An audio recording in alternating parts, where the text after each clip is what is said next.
y también fiel a la promesa que has dado, que todo aquello que pidamos en tu nombre será hecho. Y es lo que ahora hacemos. Nos unimos para interceder por estas peticiones, las cuales tú conoces a cabalidad una a una, y de acuerdo a tu bondad y misericordia habrás de dar una respuesta. También, Padre, queremos pedirte por las personas que aún no te conocen y que habrán de escuchar esta reflexión en tu palabra. Te pedimos que con tu mano poderosa los alcances, los libertes, hagas de ellos nuevos hombres, nuevas mujeres, y sean añadidos a tu iglesia. Edifica tu pueblo, que también, Padre, venimos con el objeto de ser formados por tu palabra. Esta es nuestra oración en el nombre de Jesús, nuestro Salvador. Amén. Amén. Vamos a abrir, hermanos, la palabra de Dios, y en esta oportunidad lo hacemos en el libro segundo de las Crónicas. Busquemos el capítulo número 25. Ahí vamos a leer la palabra de Dios en el libro segundo de las Crónicas, capítulo 25.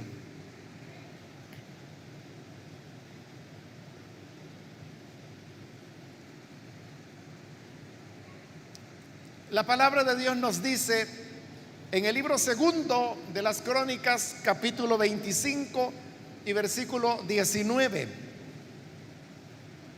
Tú dices: he aquí, he derrotado a Edom, y tu corazón se enaltece para gloriarte.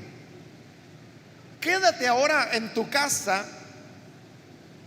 ¿Para qué provocas un mal en que puedas caer tú y Judá contigo?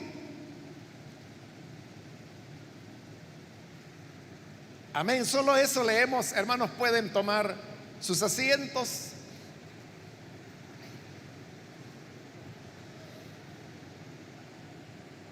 Hermanos, en esta ocasión hemos leído en el libro segundo de las Crónicas, que es un libro que nos relata la historia de los diversos reyes que hubo sobre Judá.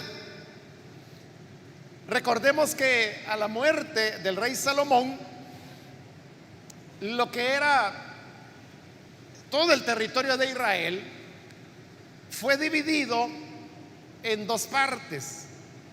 La parte más grande es la que quedó al norte del territorio, y que en la Biblia recibe el nombre de Israel, y otras veces se les da el nombre de Efraín. Y la parte que quedó al sur, que era la más pequeña y que estaba formada principalmente por la tribu de Judá, aunque habían otras tribus también, recibió el nombre de Judá. Entonces hubo reyes tanto en la parte norte, cuya capital era Samaria, como en la parte sur, que era Judá, donde la capital era Jerusalén, y donde también estaba el templo del Señor. Son historias diferentes, la de los reyes del norte y la de los reyes del sur. Estas historias usted los puede encontrar en el libro primero y segundo de los Reyes, pero en este libro, segundo de las Crónicas, que hoy hemos citado, se nos relata solamente la historia de los reyes de Judá, es decir, de la parte del sur. El pasaje que hoy hemos leído corresponde al tiempo cuando Amasías era el rey de Judá.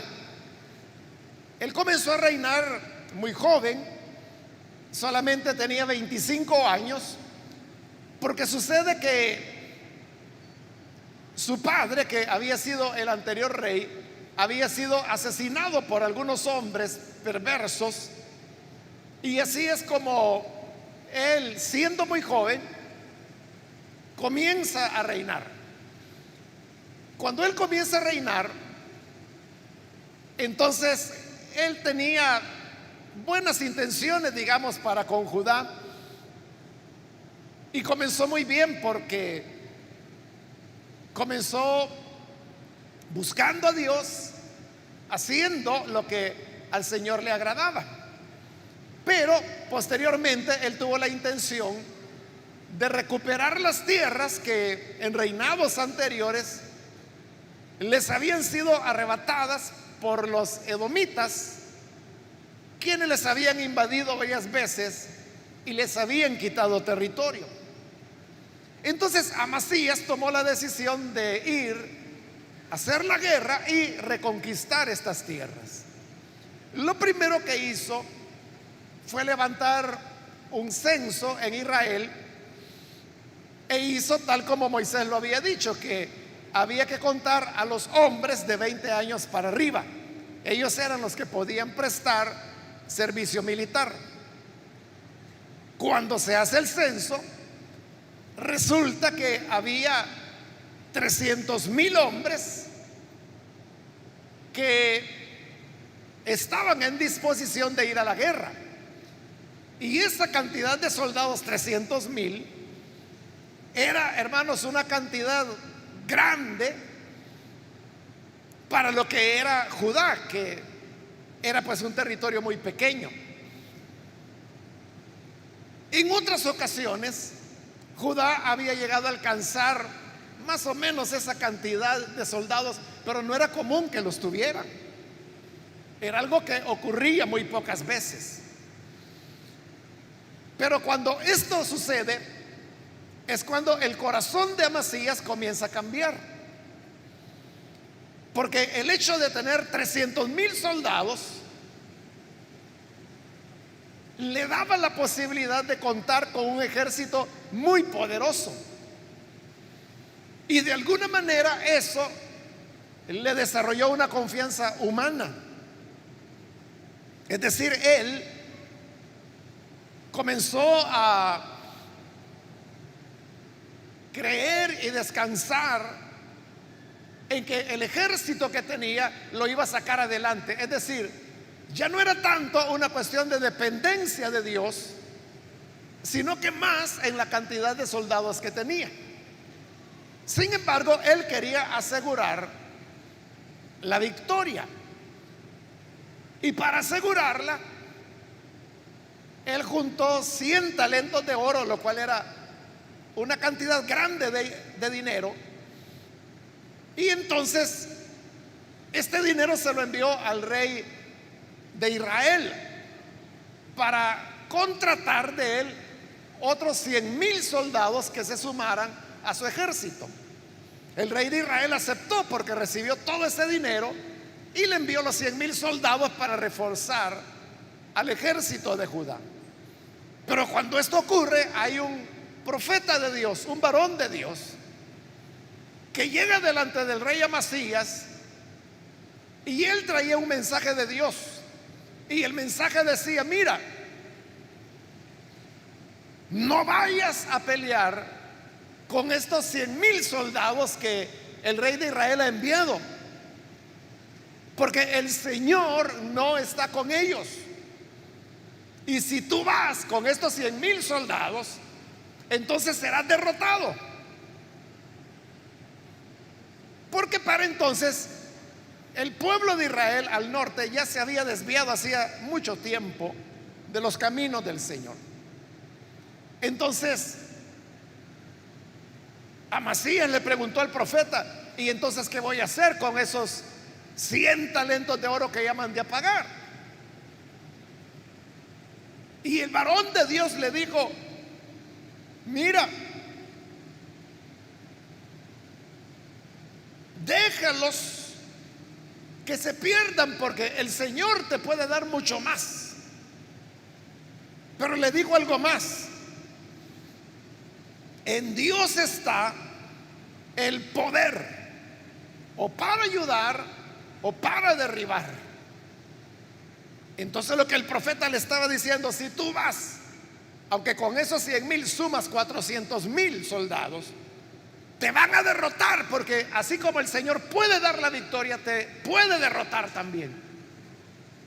Entonces Amasías obedeció y le dijo a estos 100,000 soldados que habían venido del norte: oigan, fíjense que mejor ya no, regrésense, váyanse a sus casas, que ya no los necesitamos. Ellos se enojaron muchísimo porque se sentían como burlados, a pesar de que ya se les había pagado, pero se fueron.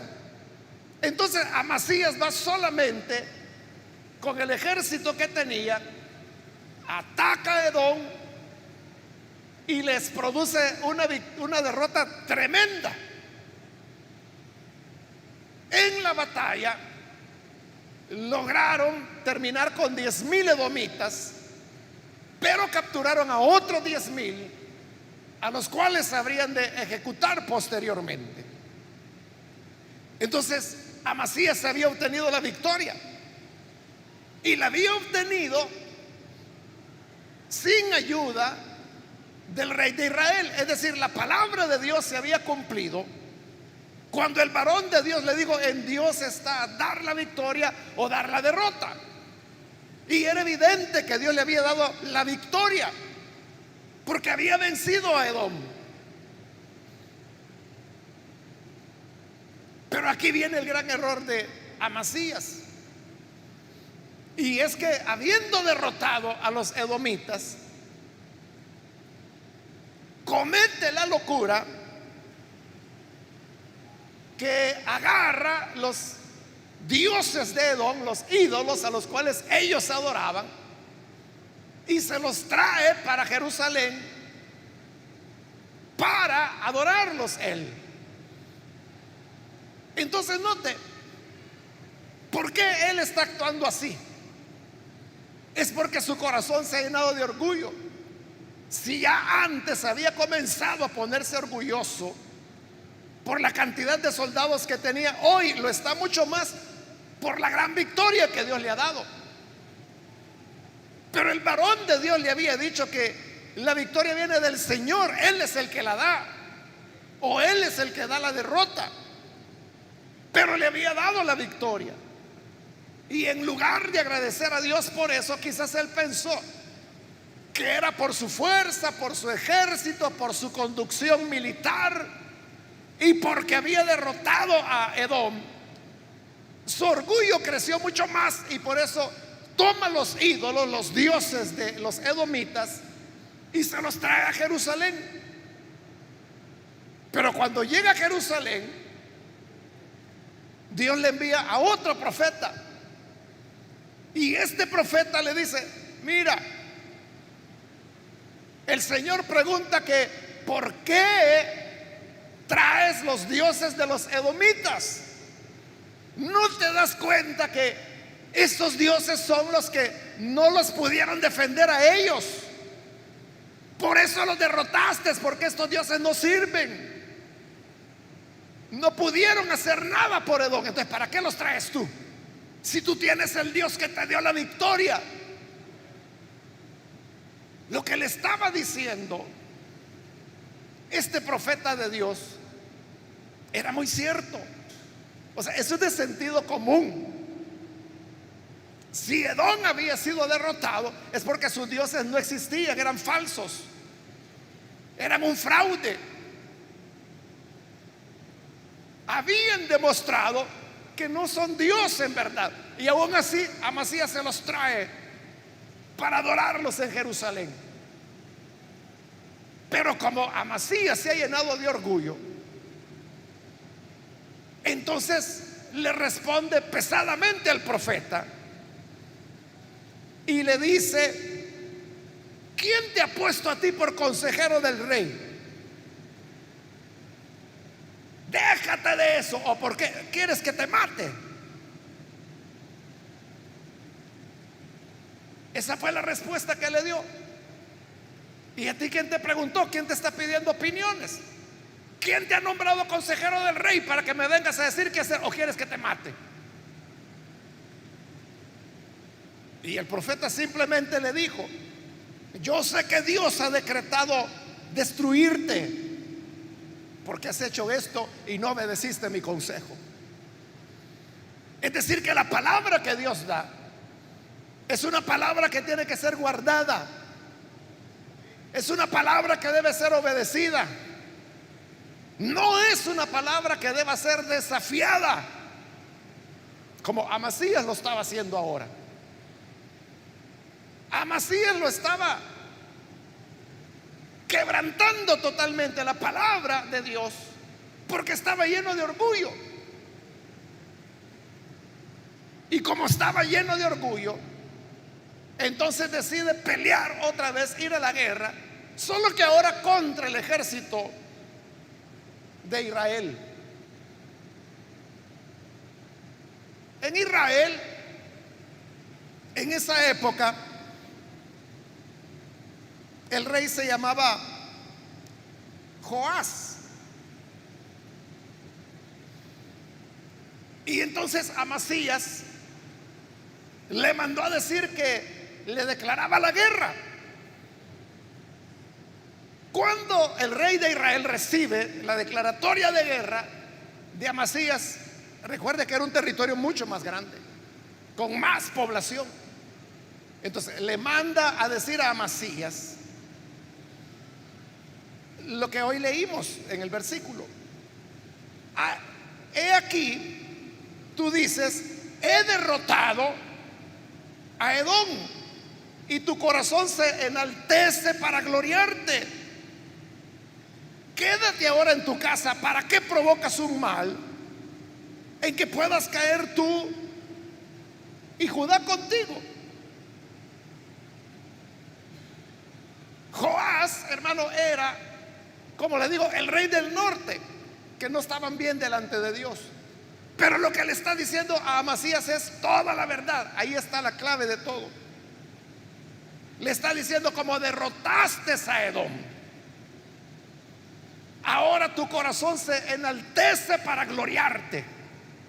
Ese era el problema, que Amasías estaba tan orgulloso por lo que había logrado en la vida. Él estaba tan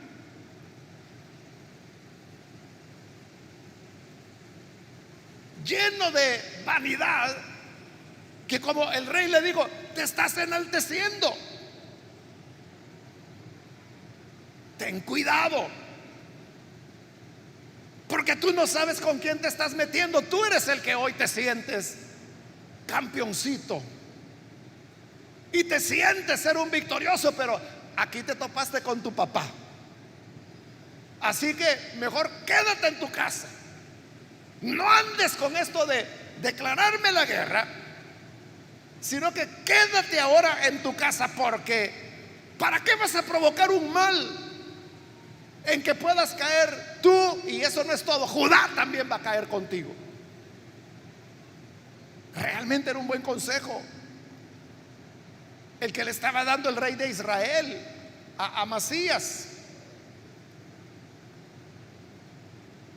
Él tenía que comprender que si había tenido una victoria era porque el Señor se la había dado. Por lo tanto, él no tenía nada de qué jactarse. La gloria tenía que ser para Dios. Claro, porque él era el que le había dado la victoria. Pero lejos de eso, él se está llenando de orgullo. Y por eso, cuando una persona se llena de orgullo, cree que todo lo puede lograr, cree que es mejor que todos, que nadie le puede hacer frente. Y por eso es que le declara la guerra al rey de Israel, pero le dice: mira, yo te aconsejo que mejor quédate en tu casa. Ahí ve a celebrar con tu familia tu victoria y tranquilo, porque si me vienes a atacar, eso va a ser para el mal tuyo, vas a caer. Y no solo tú, sino que Judá contigo. Pero cuando las personas se han llenado de orgullo, hermanos, son difíciles de hacerles reflexionar, difíciles de hacerles razonar y entender las cosas. Cuando una persona está llena de orgullo, cree que todo lo puede, ya no oye consejos, no quiso oír al profeta que le dijo: ¿para qué traes esos dioses que a Edom no le sirvieron de nada? Si a ellos no los ayudaron, ¿cómo te va a ayudar a ti? Pero él le dijo: bueno, metido, ¿y a vos quién te está pidiendo opiniones? ¿Quién te ha nombrado consejero del rey?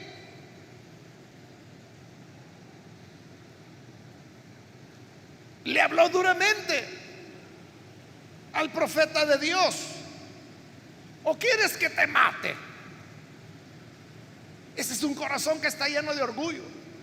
Son las personas que ya no escuchan, o como decimos popularmente, son las personas que ya no entienden de razones, que por mucho que uno les explique, por mucho que les oriente, por mucho que se les aconseje, no hacen caso, están llenos de orgullo. El orgullo, hermanos, es lo más destructivo en la vida de las personas. ¿A quién le agradan las gentes orgullosas?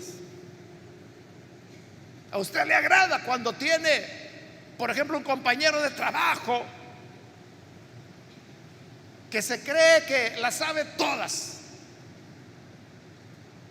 que no necesita nada, que nadie le ayude y todo el tiempo está criticando a los demás porque él es el que sabe?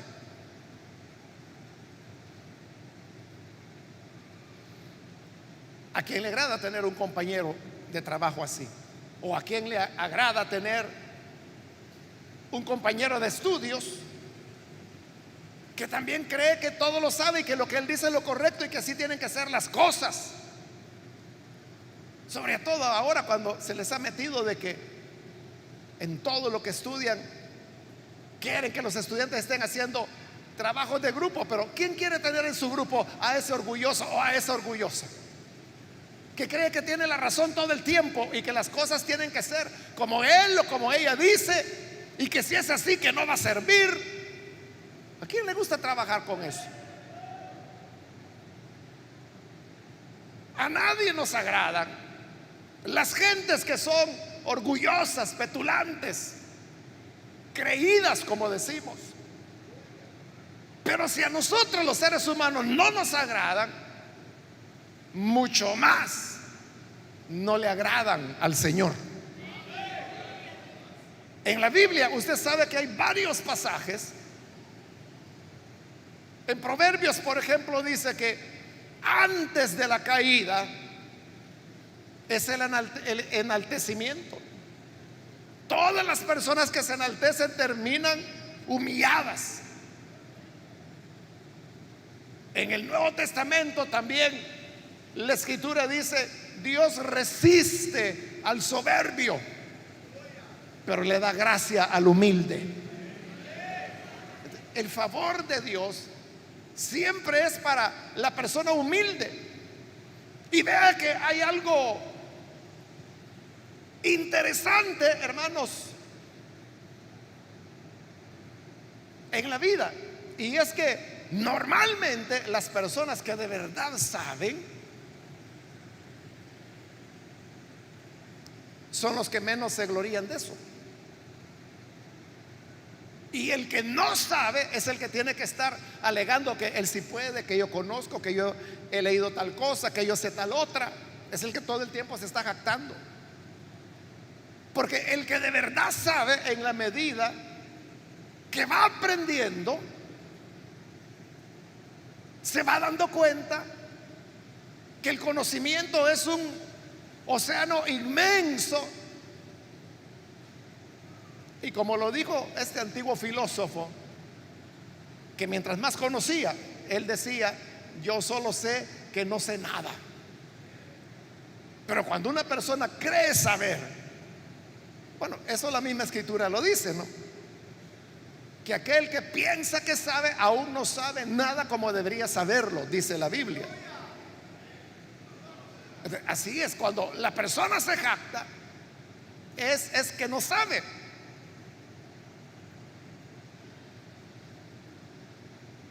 Me recuerdo, hermanos, hace años, antes de mi conversión fue eso.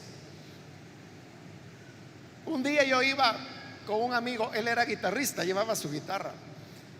Él era guitarrista de música clásica, pero también tocaba y componía música así popular y tenía algunas grabaciones que en esa época, que no era tan común grabar, él ya había grabado, es decir, y él de eso vivía, daba clases de guitarra y era muy joven. Y por eso es que él andaba siempre a su guitarra, porque era su instrumento de trabajo, ¿no? Entonces, íbamos caminando por la calle cuando de repente venía un amigo que era amigo mío, no de él. Entonces me saludó a mí, pero este era un aficionado a la música. Y cuando le vio la guitarra, le digo, hey, le digo, ¿y andas guitarra? Sí, le dijo. Y la puedo ver. Y vino él, la sacó, y era una de esas guitarras finas, de las que ocupan los profesionales, ¿no? Y cuando este otro amigo la vio, la agarró y empezó, hermano, a charanganearla, como decimos. Pero evidentemente la estaba tocando mal, muy mal. Pero él con la gran emoción de poder tener una guitarra de esa calidad. Entonces, ya cuando él estaba charanganeando, viene y le pregunta a mi amigo, el dueño de la guitarra, le dice, ¿y vos? Le dice, ¿podés tocar guitarra? Estoy aprendiendo, le dijo él. Y era un maestro. Pero yo recuerdo esa respuesta, estoy aprendiendo, le digo. Este que no sabía nada más que charanganear, estaba ahí tratándolo de impresionar, haciendo uno que otro acorde. Pero este mi otro amigo, que algunas veces yo lo fui a escuchar. En esa época había más actividades culturales de las que hay ahora. Me recuerdo que en una ocasión estuvo, creo que ya no existe, el cine Rubén Darío. Entonces él estuvo dando allí un concierto de guitarra clásica. Es decir, él no era, hermanos, de cantar el Carbonero, ¿verdad? Sino que era ya guitarrista profesional. Pero nunca me voy a olvidar de la respuesta de él. Estoy aprendiendo. Cuando le pudo haber sacado todas sus credenciales. A eso me refiero cuando le digo que las personas que verdaderamente saben, que verdaderamente pueden, no dicen nada, no se andan jactando. Pero aquel que no sabe nada es el que todo el tiempo está exigiendo reconocimiento o quiere que lo vean como alguien que sí sabe. Ese es puro orgullo, pura vanidad. Y eso, como le digo, a nadie nos agrada. Eso no funciona en ninguna esfera de la vida. Y mucho menos va a funcionar delante de Dios, porque Dios conoce el corazón de cada persona. Y Dios lo que ha dicho es que el corazón contrito, humillado, ese es el que Dios no desecha.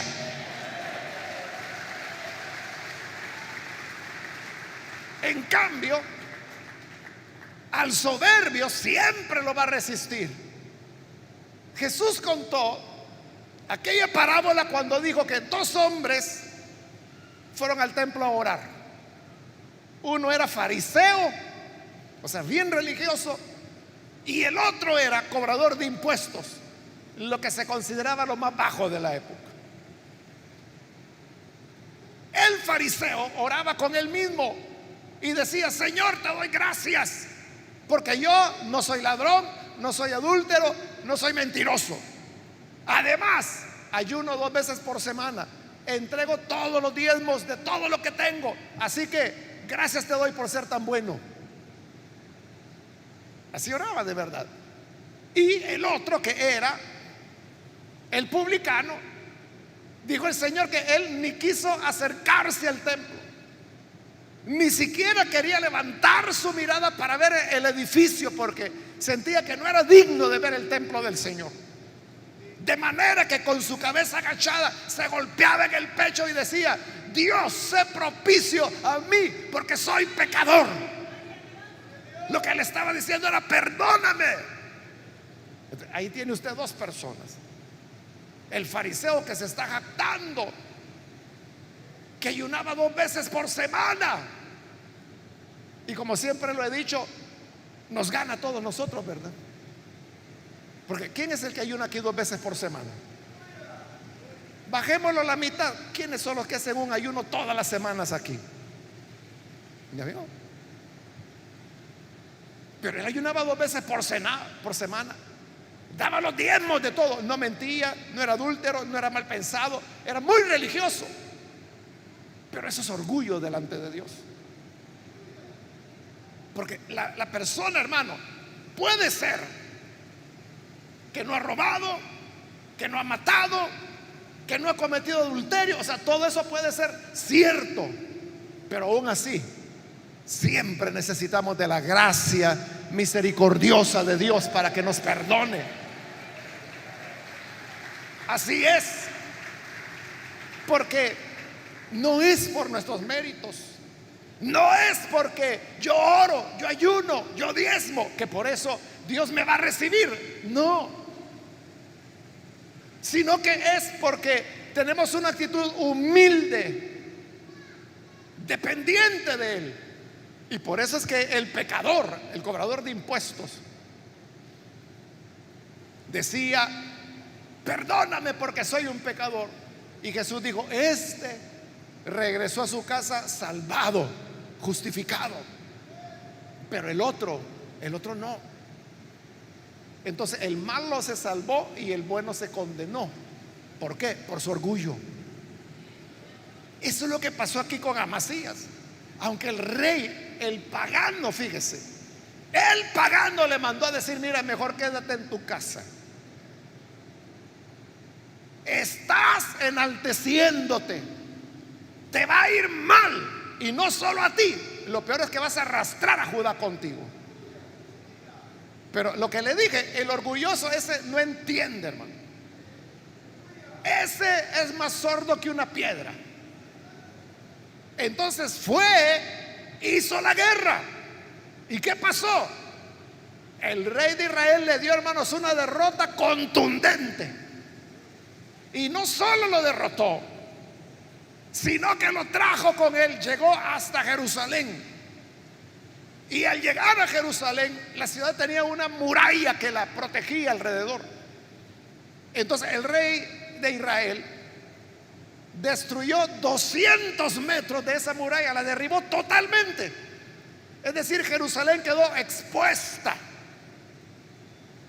Las murallas tenían sus puertas enormes, y estas puertas se cerraban cuando el enemigo venía para que no pudiera entrar.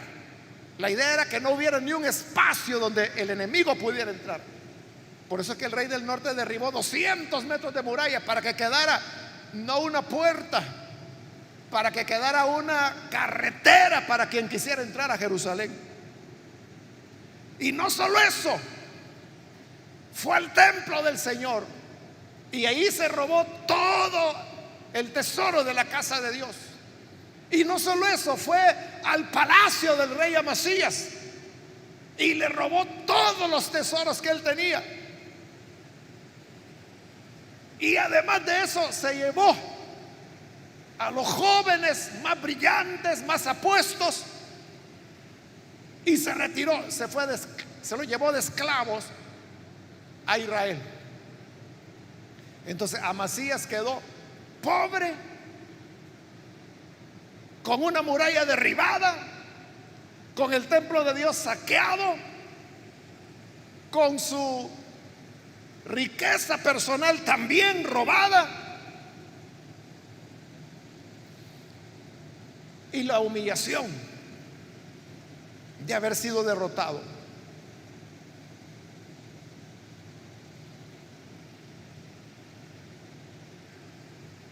Los últimos días de Amasías fueron tristes, porque ante la derrota la gente se molestó y algunos comenzaron a hacer un plan para matarlo. Amasías se enteró de que lo querían matar, entonces lo que hizo fue que salió huyendo y se fue a otra ciudad que se llamaba Laquis. Pero ahí llegaron los que lo buscaban, lo encontraron y lo mataron. Entonces después tuvieron que traer su cuerpo de regreso a Jerusalén para enterrarlo. Y ahí fue el final de un orgulloso. Los judíos no usaban lápidas, pero si hubieran usado, bien le hubieran puesto en la lápida: por altanero. Aquí está enterrado un orgulloso que no quiso oír la palabra del Señor. Entonces el pasaje nos enseña la importancia de que aprendamos a depender del Señor.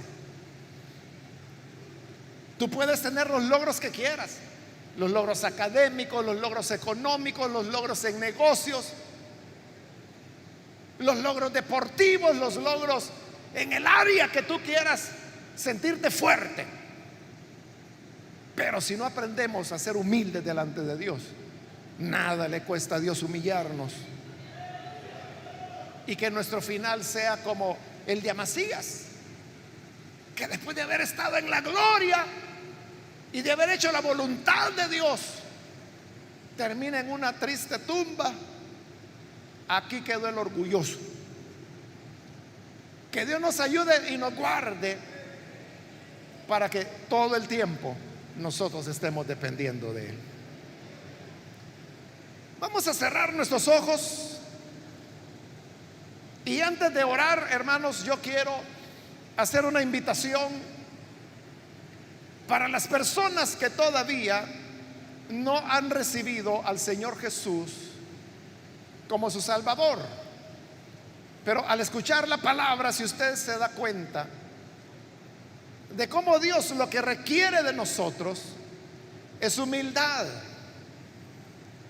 Humildad. Yo quiero invitarle para que hoy usted pueda venir humildemente ante Dios a recibirlo como Salvador. Y la Escritura dice que aquel que se humilla, el Señor lo exalta. Aquí hay una persona que ha pasado ya, Dios le bendiga. Si hay alguien más que necesita venir para recibir al Señor Jesús, puede ponerse en pie para que oremos por usted.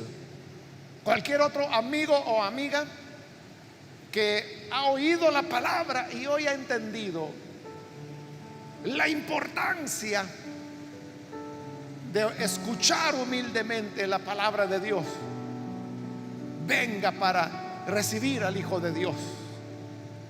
Recuerde lo que Dios dice, que Él resiste al soberbio, pero exalta al humilde.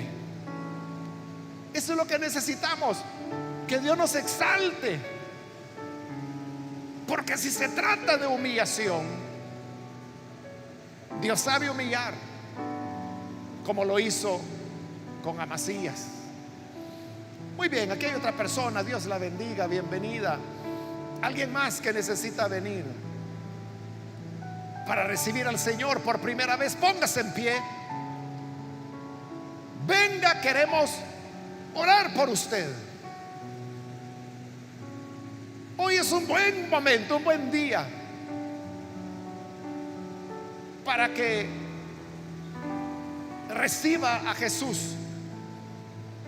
Si nos humillamos, seremos exaltados, pero si nos enaltecemos, seremos humillados. Pero hoy es cuando el Señor nos brinda su misericordia. Muy bien, aquí hay otra persona, Dios le bendiga, bienvenido. Alguien más que necesita pasar, póngase en pie. Venga, si usted está en la parte de arriba, igual ahí puede ponerse en pie con toda confianza. También quiero invitar, si hay hermanos o hermanas que se han alejado del Señor, pero hoy necesitan reconciliarse, yo le invito para que se ponga en pie y pueda venir para que la gracia de Dios le alcance. ¿Hay alguien que se reconcilia? Póngase en pie. Si usted necesita reiniciar su vida cristiana, póngase en pie. Hágalo con toda confianza y nosotros oraremos por usted. Alguien que necesita venir. Si usted ya lo comprobó, que el apartarse de Dios le fue duro, hoy es el momento de volver a Él y venir con sencillez y humildad, esperando el perdón y la gracia que solo el Señor puede dar. ¿Hay alguien que viene? ¿Alguien más? Termino la invitación. Ese es ya el último llamado que hago. Si hay alguna otra persona que es primera vez que necesita venir al Señor o necesita reconciliarse, póngase en pie. Y este es ya el último llamado que he hecho.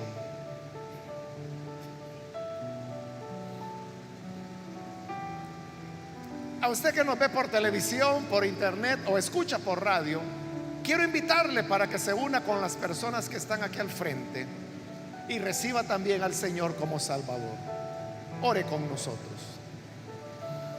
Señor amado, gracias te damos por estas personas que están ahora acá al frente, como también aquellos que a través de los medios de comunicación hoy se están uniendo en esta oración, en cualquier lugar donde ven o escuchan, pero ahí donde hay humildad y donde esta oración se hace con sencillez, llega, Padre, para perdonarles, para cambiarles, hacerles nuevas criaturas, porque tú siempre, Señor, te agradas de aquel que tiene un corazón humilde, un corazón contrito, un corazón arrepentido y que viene ante ti con temor y reverencia.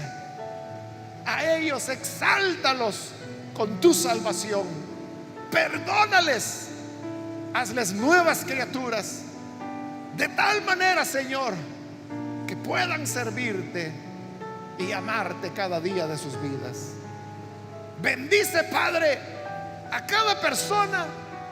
Ayúdanos a todos para poder actuar en humildad. Ayúdanos, Señor,